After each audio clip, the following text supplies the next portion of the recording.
আমরা ইতিমধ্যে আমাদের যে স্বাস্থ্য সেবার জন্য আমাদের যে হাসপাতাল আছে 250 বেডের ছিল, সেটাকে ইতিমধ্যে 600 বেডে রূপান্তর করা হয়েছে।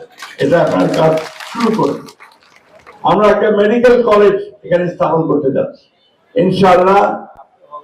আগামী বছর থেকে এখানে ছাত্র ভর্তি শুরু হবে এবং কয়েক বছরের মধ্যেই আপনার মেডিকেল কলেজটি পাকা হয়ে যাবে, ছেলেমেয়েরা সবাই সেই মেডিকেল কলেজ তারা পড়াশোনা করতে পারবে। আমরা চেষ্টা করছি কাজগুলো যত দ্রুত করা যায় স্বাস্থ্য সেবার ক্ষেত্রে। এখানে প্রস্তাব করেছেন যে আমরা প্রত্যেকটা থানায় আমরা এআই ক্যাম্প করতে পারি কিনা আরবিসে, এবং নিঃসন্দেহে আমি তার সঙ্গে ঢাকায় কথা বলবো, এটাকে আমরা আরো কিভাবে ম্যাটেরিয়ালাইজ করতে পারি, বাস্তবে রূপ দিতে পারি, সেই চেষ্টাটা আমরা সবাই মিলে অবশ্যই আমরা করতে পারবো। আমাদের ঠাকুরগাঁয়ের মানুষ কিন্তু অত্যন্ত উদ্যোগী মানুষ, পরিশ্রমী মানুষ, এবং তারা ইতিমধ্যে অনেক কাজ এখানে করতে পেরেছেন।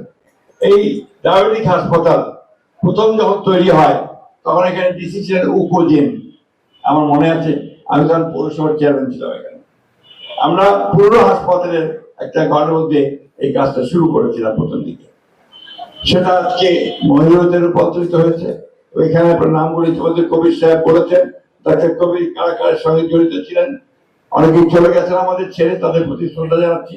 এখন যারা দায়িত্ব নিয়েছেন আমি বিশ্বাস করি যে তারা অনেক বেশি অভিজ্ঞ, তারা অনেক বেশি দক্ষ, তারা ডায়াবেটিক হাসপাতাল থেকে আরো ভালো জায়গায় নিয়ে যাওয়ার জন্য সব রকম কাজ করতে পারবেন।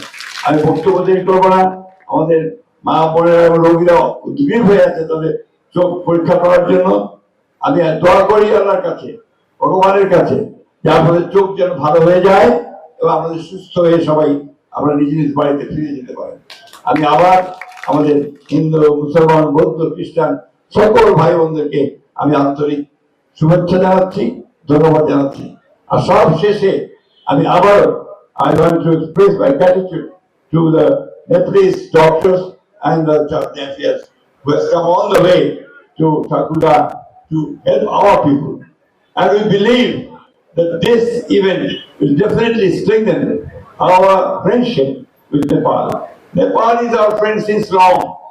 Even before the liberation war or partition, we had a close connection with Nepal.